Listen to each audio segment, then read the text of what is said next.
Welcome everyone, and thank you for joining us. I'm Sarah Custer. I'm the Associate Editor for Curation here at Times Higher Education. And today we've planned something a little different from your typical virtual event session fare. As all of you know, universities around the world have had to rapidly respond to the COVID-19 crisis by shifting all of their teaching and learning online. For some, this was a natural change, but for many, it's been a struggle. So joining me today are 4 educators who will be presenting their practical advice on one area of online education that everyone can learn from. But the catch is that they only have 4 minutes, and I will be a diligent timekeeper. After each of the 4 lightning presentations, we'll open it up to you to ask them questions and to pick their brains on their areas of expertise. So please be making notes of the questions you'd like to ask them as they're presenting. After all of this, we will be publishing this on Times Higher Education's new online teaching and learning knowledge sharing platform, THE Campus. So without further ado, joining me on the panel today is Alessandra Mihai, a learning designer on the digital education team at University College London. We also have Angus Chung, who has just completed his master's and was the developmental linguistics program representative at the University of Edinburgh. Maha Bali is an associate professor of practice at the Center for Learning and Teaching at the American University in Cairo. And Tom Wiggum is a lecturer of European languages and cultures at the University of Groningen in the Netherlands. So joining me, well, first up in our lightning presentations is Alessandra. Alessandra, over to you. Hello, everyone. The past 6 months have challenged many of the existing assumptions and routines about how we teach, how our students learn, the role of educators in general, and the learning spaces we work in. Now is a very good moment to reflect on faculty development and how we can take the structures that have been developed during the pandemic beyond this period. Given the lack of coherent and comprehensive pedagogical education approach in higher education, it's important to take stock of the efforts that have been made in the past months, evaluate them, and build on the resources that have been developed. Faculty development and support is a very diverse topic, and the universities have established different structures and allocated a variety of types of resources to this. From being an often neglected nice to have, digital education teams have turned into the central provider of faculty development in the past 6 or 7 months. If I were to define the various approaches that were taken by universities in the past months to support their staff, I would probably say it's a mix of proactive and reactive, general and discipline-specific, pedagogy and technology-focused. Here are some of the approaches that were used to engage and support faculty. First of all, we could see self-paced online courses that contained a lot of information and various resources that teachers could use at their own pace. We also saw a lot of bespoke live sessions, usually often at departmental or faculty level, to allow teachers to actually ask more in-depth questions and also elaborate on discipline-related aspects of teaching and learning online. To allow more flexibility, we also saw a lot of regular drop-in sessions where teachers would just come with their own questions and get hands-on support from instructional technologists or learning designers.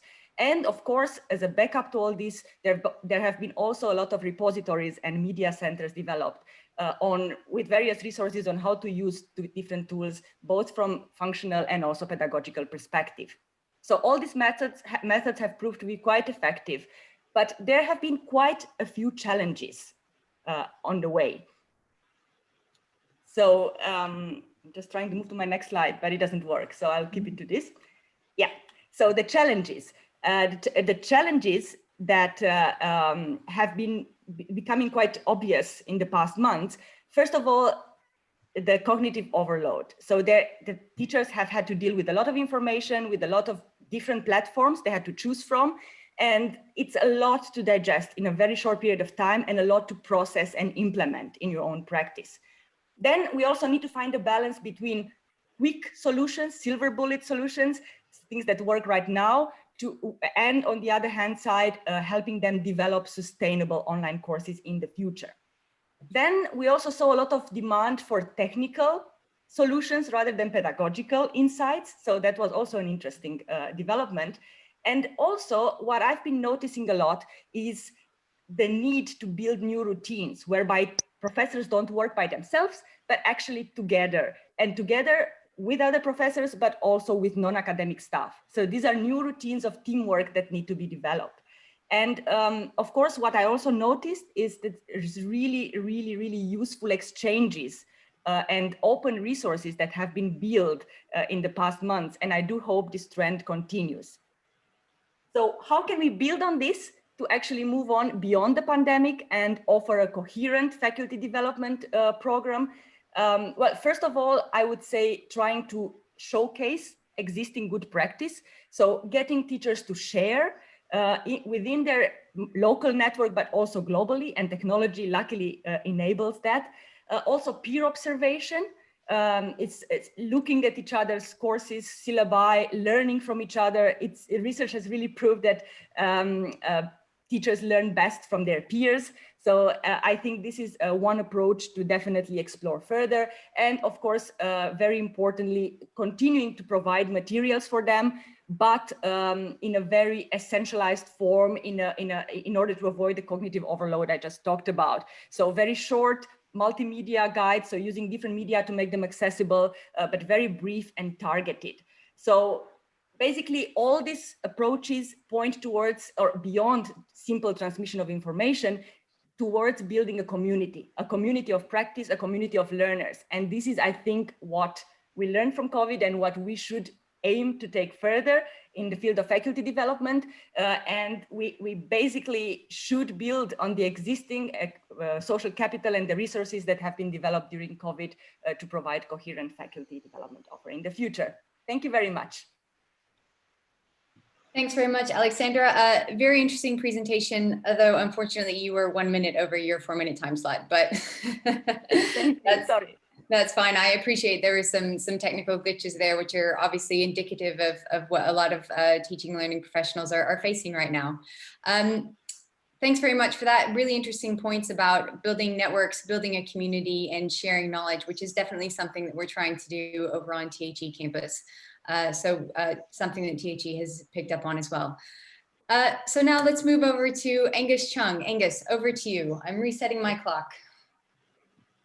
Yeah, so thank you, Alexandra and Sarah. So I'll now step in as a student to provide another perspective onto this matter. So developmental linguistics is a program at Edinburgh that requires hands-on experience with statistical software like R and corpus analysis software like Clen.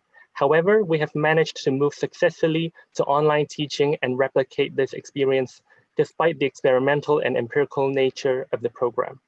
So how did we make online learning effective? First of all, autonomous learning was advocated. At Edinburgh, the teaching materials for lectures and seminars must be made available at least 24 hours in advance of the class. This helps students familiarize themselves with the lecture materials, do preparatory background reading, and prepare some questions that they may have. The students are encouraged to take the initiative in learning.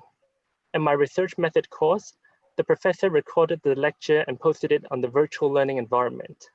After that, he arranged some consultation sessions for students to raise some questions of the topics that are covered in those sessions. However, if students were not available to attend, say it's in the middle of the night in their time zone, they could arrange the appointments with the professor individually. By letting the students take charge of their own pace of learning, we cater the well-being of students without compromising their learning needs. Moreover, engage the students. The online platform greatly reduces the degree of interaction. The discussion in an online lecture is less dynamic than that in a face-to-face lecture, as there are a lot of open class discussions, and they usually turn out to be either a babble of voices or an awkward silence. And that is the moment when the learning tools come into play. Let's take Zoom, for example. In Zoom, the host can put the participants into different breakout rooms for group activities or discussions. But then we cannot just merely do it like what we did in the face-to-face classroom. There's something that we have to take note of. We should not just verbally raise the question. In most of the cases, students spend a majority of time figuring out what the task is in their breakout rooms. And when the countdown timer appears, the students panic and hastily come up with an answer, which is not the objective of the activity. So try to visualize the instructions using the whiteboard, or simply type the question in the chat box and send it to the students and ask them to take a screenshot so that they have something to refer to in the breakout rooms.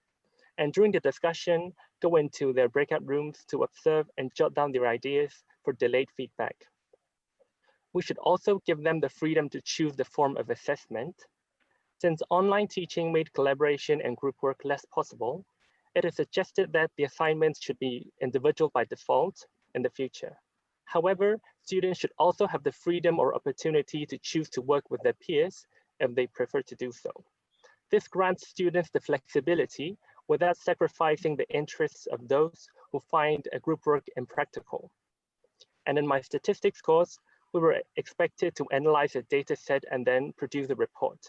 The report, which requires our own analytical skills, were written individually and independently.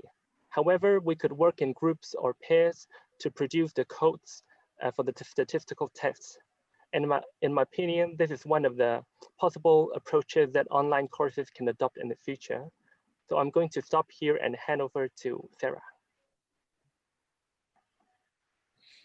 Excellent. Thank you very much, Angus. 3 minutes, 46 seconds. Very impressive.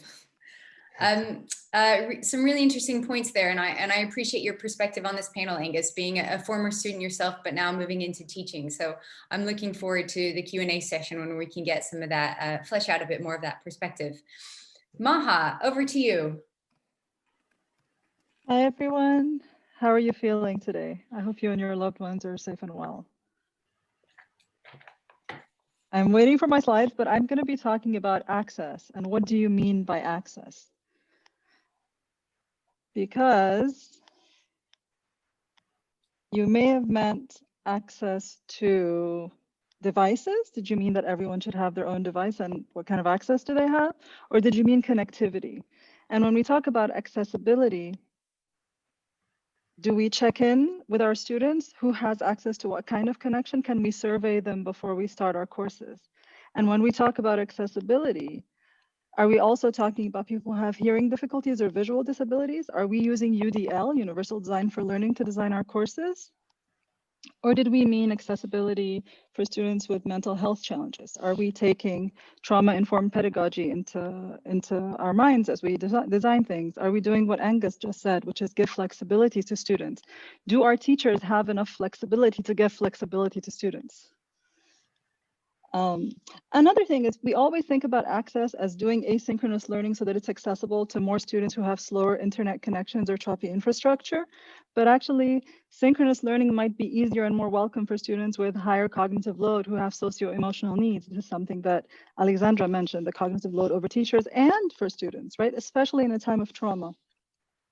What about things like semi-synchronous third places that even the playing field, places like WhatsApp and Slack, where nobody's going to miss anything because even if your connection goes off, you can come back in again, and people can interact synchronously if they wish or can. And this seems to help develop community, and it seems to help people also just have their questions answered faster all the time.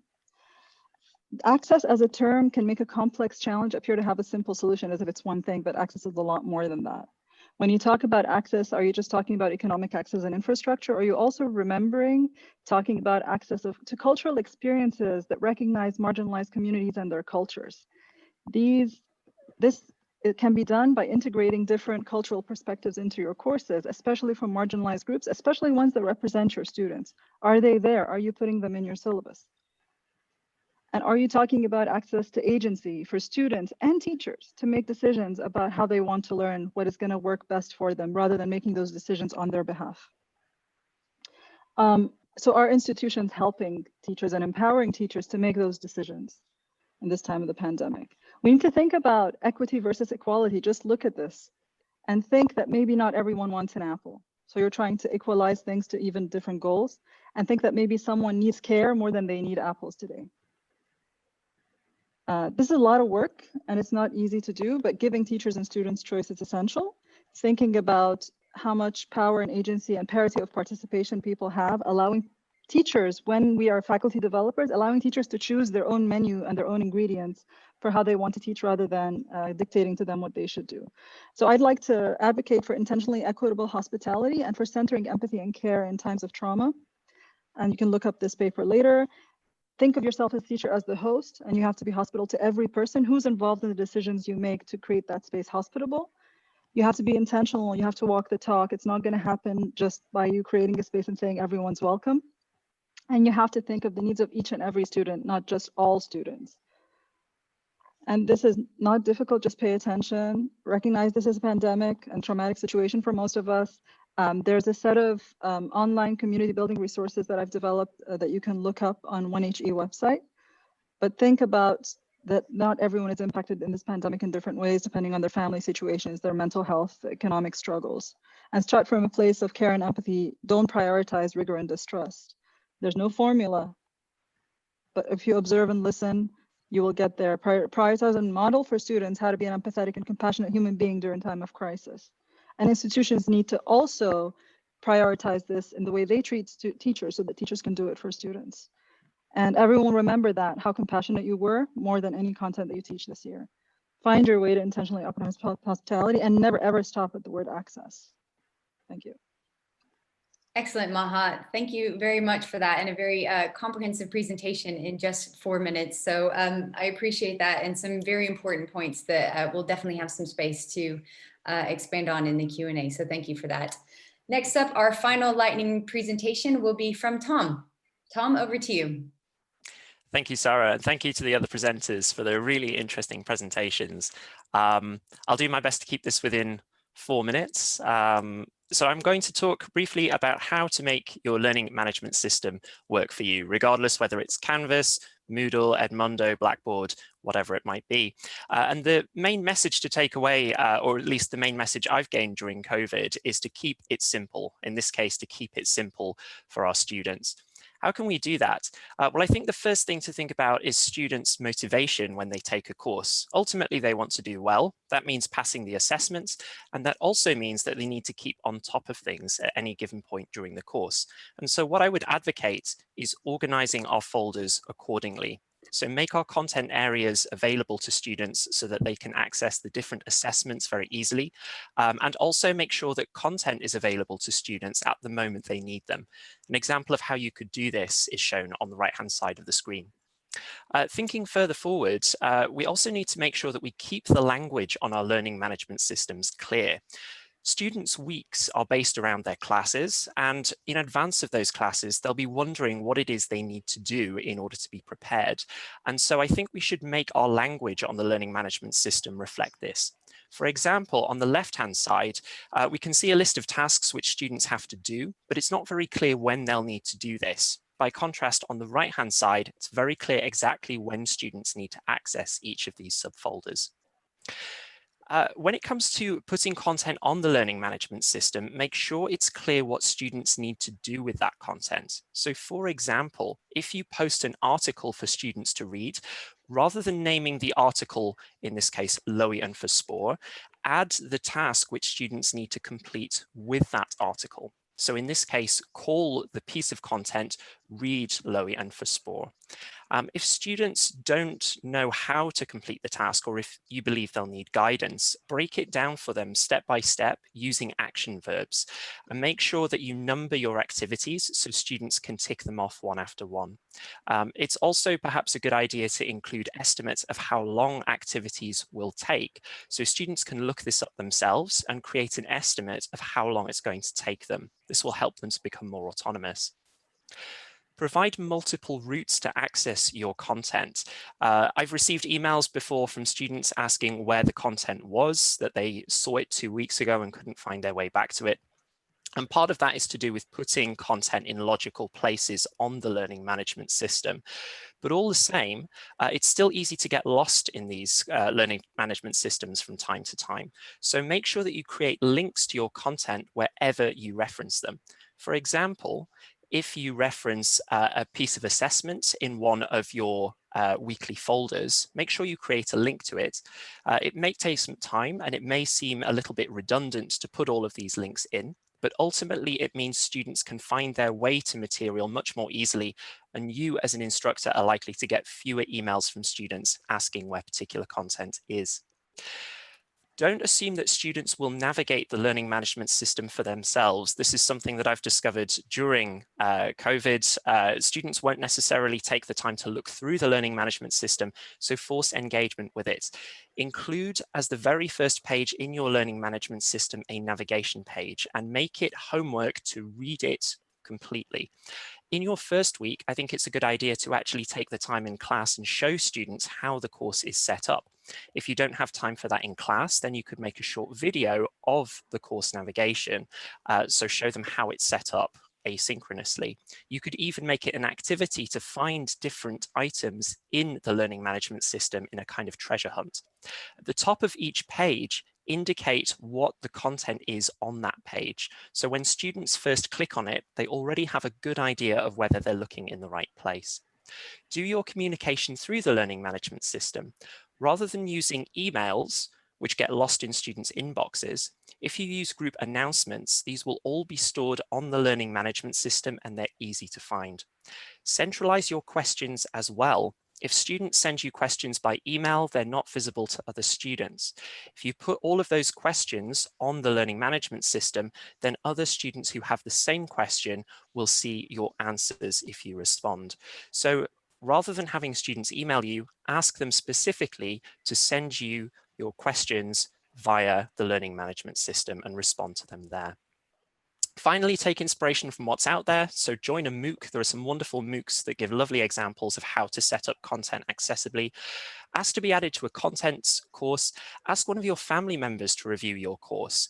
Ask somebody who's completely naive to the content to see if they can navigate their way around your learning management system. After all, when our students first enter our learning management systems, they will be naive as well.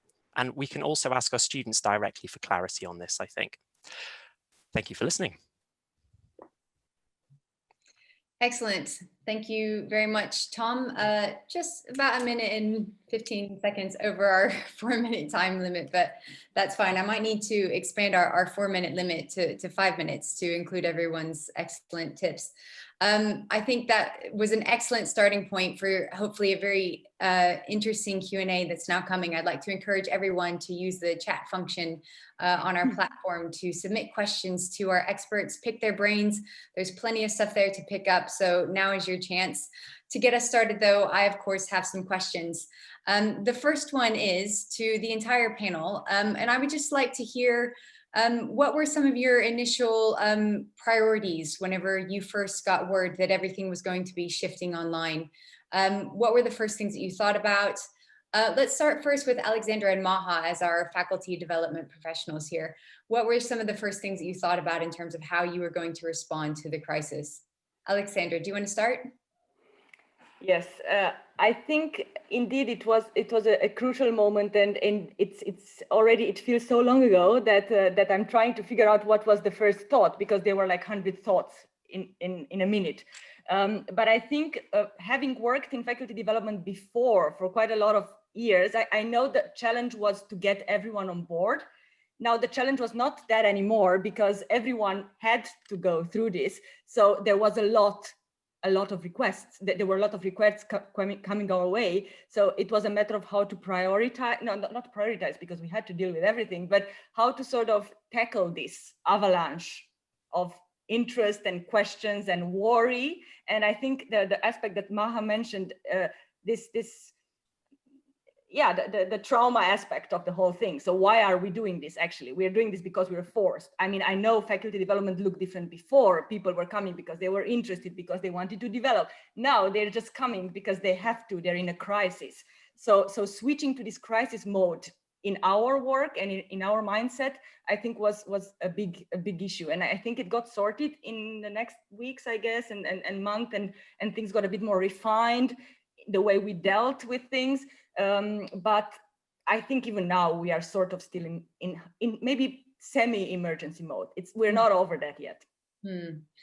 Yeah, thanks for that. And I'll come back to us all just to kind of ask perhaps what we're bringing forward now, what we're keeping in place. But first, Maha, let's hear from you. What was kind of your crisis response? So there were two key things that were on my mind. The first thing is allowing faculty to continue teaching with their own teaching philosophies online. because people who have no experience online don't know how to teach like a seminar style class online. And a lot of the faculty development was teaching what we think most people will need, like recording their lectures, and then people coming and saying, well, I don't lecture. Now you want me to record my lectures? This online learning is not going to work for me. So for me, the most important thing was, even if we can't make time to teach everyone everything, I had to make some other way of helping people navigate their way through this so that they could do what they wanted to do for their teaching style and their teaching philosophy. And the second was centering care. The first thing I did when I heard about this pandemic was crowdsource this continuity with care. How do we continue doing this with care? Care for the teachers, care for the students, care for the parents who are suddenly homeschooling their children. And that has been essential, because that, with the trauma, you needed that kind of community care somewhere, and to approach the entire thing with care, because if you approached it with any other perspective, it was not going to work for people. Angus, what about you? You were a student whenever all of this happened, and you were forced to suddenly switch from going to face-to-face classes to learning exclusively online. What was your thought process initially, and then in the months that have passed as you've gone back home and have become a teacher yourself?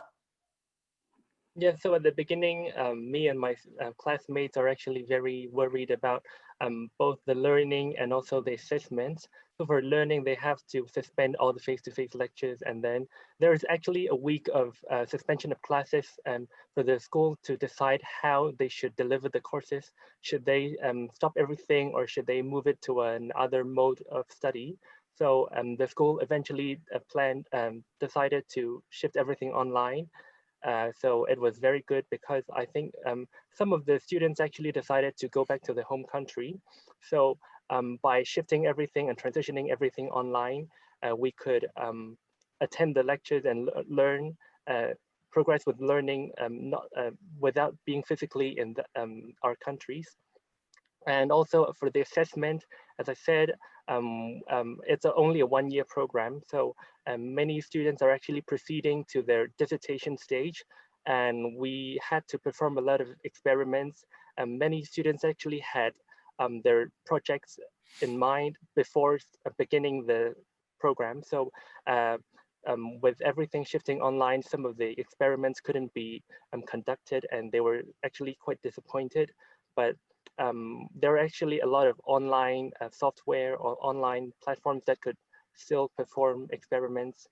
So we have to tweak it, and I think the school has actually provided a lot of support for us. That's really good to hear, especially from a student's perspective. Tom, if I could go to you just as a lecturer, was this kind of was it crisis on top of crisis, or how did you respond to this in shifting your courses online? Well, I think I was or I should say we, of course, my colleagues and I were in a fairly fortunate position, because a lot of what we'd been doing was already using online tools. And actually, when the crisis broke in the Netherlands, we were actually going into an exam period. So basically no teaching was taking place over a period of about 3 weeks, when we could really start to work out what was what. So we were quite fortunate, but I think what's emerging now is just in September and the start of the new semester, is that actually getting to know new students who we hadn't known previously, is exceptionally difficult. And that was something, of course, that we didn't notice in March, because the students were ones we were already familiar with. They'd already had a face-to-face relationship with us. So I think that's something that actually now we're maybe just discovering, or at least I'm just discovering. And the question is then, how do you get to know students when you've actually never met them, and possibly might not meet them for the whole of the academic year? And so I suppose then it's ways of finding engagement with students, maybe going a bit further in asking them when you have contact with them about how their week is going, how they're experiencing the course, asking for more feedback, and also, I suppose, showing more of ourselves, being prepared to share more personal information, or details about our lives to show the students that we are, after all, human, just like they are, and that we're also part of the crisis. Yeah, definitely. And I think that reflects on quite a few of the points that Maha was making about being hospitable in teachers as well as human beings. We've got quite a few questions coming in, so I'm going to turn to those. The first one is for Angus, but I'm going to put it to the entire group, and it's asking about students being able to choose their own assessment. And the question is, if students are able to choose their own assessment, are we just one step away from students being able to choose their own grades? How can we accurately compare students who are not being measured using the same metrics? Angus, I'll start with you on that one, and then if anyone else wants to jump in, please feel free. Yeah, so by saying that students have the flexibility to choose the assessment, I don't mean they can decide on like what type of assessment they're assessed on. What I mean is like the form of assessment, like whether it's individual or whether it's the way of delivering the assessment rather than the the specific task that they are asked to do themselves. So for example, in the course, in my previous courses, there were two assignments. One is a critical review and one is a proposal to mini project. So the mini project could be done in groups, where the critical review is definitely done individually.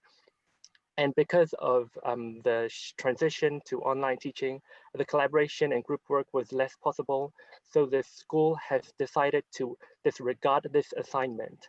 But then I think the school could have given the students the possibility to choose whichever assignment they should be assessed on. So because some of them actually have some bright ideas that they would like to carry out, but then by simply disregarding that particular assignment, it's actually, many students are actually halfway through the assignment and their effort is actually going down the drain. So I think it's quite unfair to the students. And so this, what I mean is this teachers should set several assignments that the students could choose from that suits their own interests and their mode of learning. Alexandra, how do you feel about that? Allowing students to choose from a variety of different assessments? I'm totally on board with that. I have to say, I think there's nothing wrong with that. I think technology actually, if anything, enables us to do that, to provide a framework, including different modes of assessment, different media that the students can use in order to express themselves best. So exactly what Angus said, I think there is nothing wrong with that. And in fact, I don't think there is anything wrong with a bit of self-assessment, teaching students to assess themselves as well. Of course, this should not be the only criterion perhaps, but giving them, again, a framework of reference, a guidance on how to self-assess and do peer assessment as well. This is, I think, part of the learning process. And again, technology does provide us with tools to do that. Why not try to use them? But again, it's a learning process. We will not be able to do it well at first, neither as teachers nor as students. But I think those are quite important things to ponder on and also to try. Why not? And to the question, to our questioner's question about how can we accurately compare students who are not being measured using the same metrics. Any thoughts on that? Yeah, I mean, the thing is, you want to figure out what it is that you want students to learn as a learning outcome, and make sure that your assessment rubrics or metrics are based on what the learning outcome is. But the modality of how the student chooses to express themselves to reach that learning outcome can be different. The topic they choose could be different, like Angus and Alexandra were saying, like something of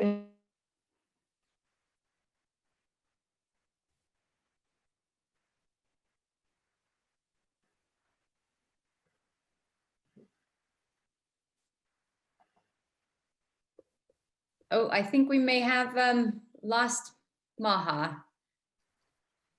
There we go. Are we back?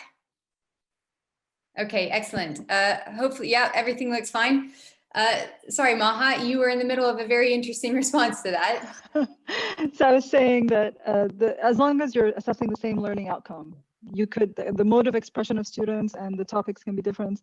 And this is called universal design for learning. This is something that exists. It's not like we're making it up right now. And it's also about how the teacher expresses themselves. And like Alexandria was saying, online, it's even easier to allow these different options. And again, this option of students self-assessing, this is a very useful skill. In real life, you don't have a teacher to give you feedback every time you submit something to your boss. You need to be able to assess your own self and recognize your own ability to grow. And so, yeah, that's what I think. Okay, excellent. Thank you for that. And pardon if anyone can hear my doorbell ring. This is one of the lovely benefits of everyone working from home. I've got a question for Tom though, that is asking about the rate of success that students have whenever they're using your learning management system. Have you noticed that Any difference, or do you have an estimate of the rate of success for that? Thanks for your question, Sarah. Well, in terms of rate of success, I think the rate of success, I suppose, has to be judged by how well students can actually navigate it, access the content, stay up to date, and so on and so forth. And what we did notice, I think, is that the number of emails that we received about pieces of content on the system actually decreased quite dramatically. So we really didn't receive those terribly much. The other way, of course, is that we actually asked students in the end of course evaluations how easily they've been able to navigate the course. And overall, the feedback was very positive. That said, of course, it always remains the problem, I think, that it's difficult to actually force students to engage with the material at all. So, I suppose the adage is that you can lead a horse to water. So however clear you make the learning management system, ultimately you're relying on students to engage with that. And there are some ways to do that, of course. Some learning management systems allow you to access content conditionally. So, you have to have done X, Y, and Z before you can get to A, B, and C. So that's one way to perhaps ensure a higher level of success. But it remains a challenge, I think, actually getting students to do the work in some cases.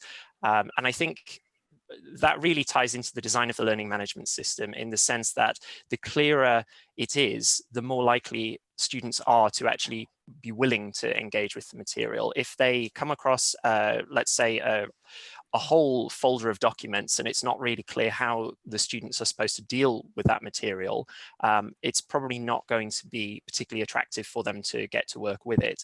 By contrast, if it's laid out step by step, then I think it really makes it much easier for the students to engage with. And of course, it also depends on how far through the learning process the students are. If we expect more autonomy of students, then of course we can remove some of those guidelines so that they don't need quite as much guidance. It might even be a learning outcome that students have to plan their own learning to a greater extent. But certainly I think for first year courses, where students often have not had this experience of having to study independently, particularly all day at home, I think it's really important that there are very clear steps of how students approach the material. Yeah. Excellent. Thanks for that, Tom. I've got another one here that I think is for Alexandra and Maha, and this is about evaluating courses and instructors. Old methods and forms are now obsolete, and end of the semester evaluation is too late to benefit anyone. Any thoughts about how, I think this is really speaking to faculty development and hitting on some of the pedagogical skills that perhaps are lacking among higher education teaching faculty and staff. So what are some good ways to do those evaluations, especially now that everyone's teaching online? Alexandra, do you want to start with that one? Yes, it's a really tricky one indeed. And I think a lot of universities in the spring semester, at least, they kind of gave up on the evaluations, on the kind of official evaluations that they would normally do. Or if they were done, they were not really taken into consideration for promotion or whatever they would normally account for. And probably that was the right thing to do, because the professors were really not confident in their skills of using the environment and not sure how that came across to students. It was an emergency mode after all.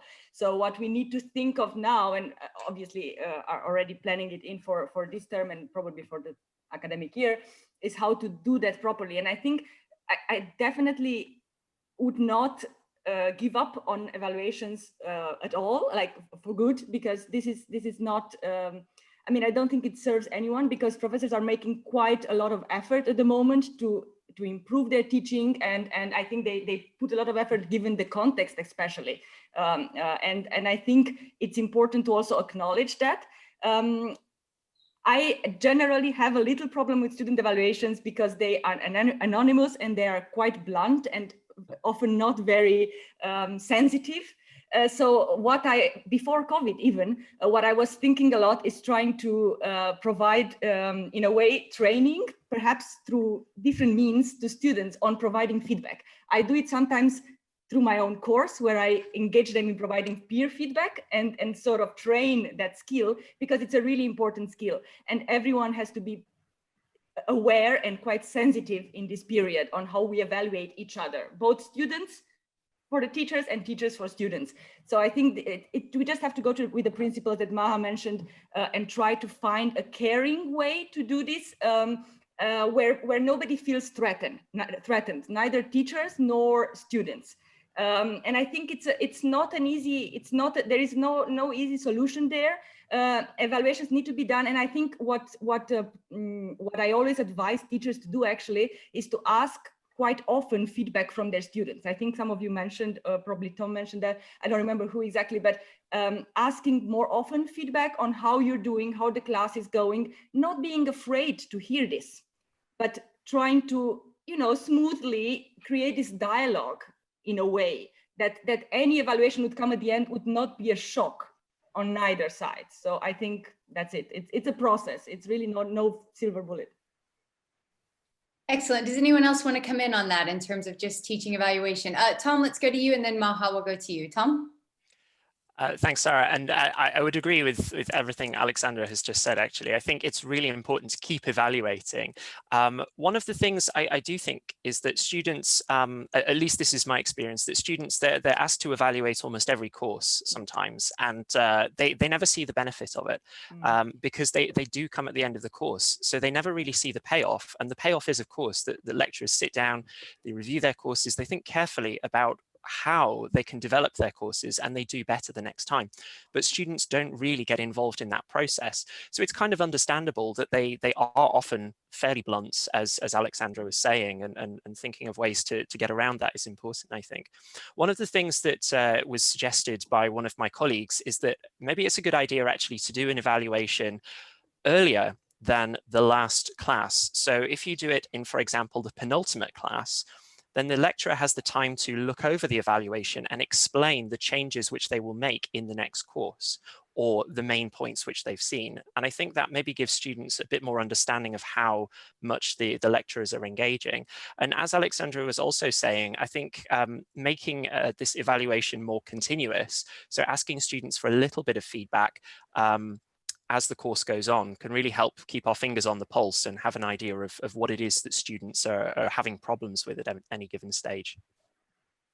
Actually, I would go a step further, and this is something we've been doing at my institution, which is mid-semester assessment. So you do a large survey or in-class, what we call small group instructional diagnosis, kind of like a focus group type of thing, where someone from outside your department, like outside of, not the teacher, comes into the class, which is usually us, getting feedback from students. In the middle of the semester, we tell students the teacher has asked for your feedback so that they can improve for the rest of the semester. And they have a month and a half or 2 months to make those changes. And students then are actually less blunt, but actually more constructive in the kind of feedback they give. And then if you respond to what they ask for, you're likely to get a better evaluation at the end because you've responded to what they wanted.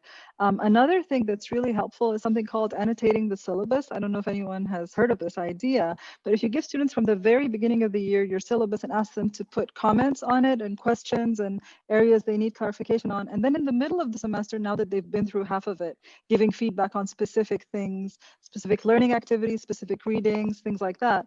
And again, like everyone's been saying, getting feedback all the time. You can do, if you're doing live sessions, you can do anonymous polling. And you can ask people to just give one reaction to a reading with one word and put it on a word cloud, and give them the opportunity to have those discussions with you and respond to them. I think it's the responsiveness, as you both were saying, that's the most important thing, not just listening, but showing that you've listened and you're going to take action based on it. It's that's the problem with the end of the semester ones. Great, thanks for that. We've got one more question here that is a bit of a contentious one. That is, with the crisis, everyone is online. Should we continue on this path, or should we try to move to blended learning? So I'm going to give that to you guys, but I also have one more addition to that, which is, how are you looking to the future as we're perhaps facing second waves in some countries, additional lockdowns some places? It seems like the crisis has kind of moved on to phase 2. So how are you even looking towards the future in terms of planning and preparing yourselves or your colleagues for what may happen next? And Angus, obviously for you, I know that you're teaching English. So how are you thinking about this in terms of how you're strategizing and looking towards the future? Tom, let's go to you first for that one. Thanks, Sarah. I think the biggest problem at the moment is we just really don't have an end date. And at least in the Netherlands, it's the university's policy that everything should be done online if possible. There are only really a few first-year courses where students actually have face-to-face contact. So for the moment, I think we really have to work on the assumption that everything stays online, and we're not really considering too much the switch to blended learning. That said, I think that we can take away a lot from what we've learned during this period. And I think in particular, what we're really thinking about is the division between what has to be done synchronously and what has to be done asynchronously. And what needs to be done synchronously? Well, particularly when we're on computers, it's much more difficult to concentrate, to pay attention to what other people are saying. So I think really what we've tried to do is strip down to the bare essentials, the things which we actually do synchronously. So for example, if students have to read a text, think of their answers to a set of guiding questions and then discuss those, the only thing we really need to do together is the discussion parts. Everything else can be done as preparation. And I think that can actually be transferred pretty straightforwardly to blended learning. All we need to do then is take the things which we're doing synchronously and move them back into the classroom. So I think what would be actually quite useful to keep is this kind of flipped classroom idea where as much as possible is done online. It could actually free up quite a lot of classroom time, I think. I think in my case, it's made me realize that some of the things that I was doing in class didn't actually necessarily need to be done in class at all. Students were perfectly capable of doing those activities unsupervised. And I think when students go back into the classroom, whenever that might be, they will actually probably be more critical of the kinds of activities which we're doing together because of this experience that we've had. Excellent. I'm afraid we will have to leave it there. I would like to give everyone one more chance to speak, but I'm afraid we've come to the end of our time. But definitely, thank you so much to everyone who submitted questions. Thank you very much to our panelists. Please, if there was something that you missed or that you want to go back and review, this video will be available on THE Campus on timeshighereducation.com, and hopefully we can explore some of the questions that were left unanswered again somewhere on THE. So thank you very much to my panelists, and thank you everyone for watching.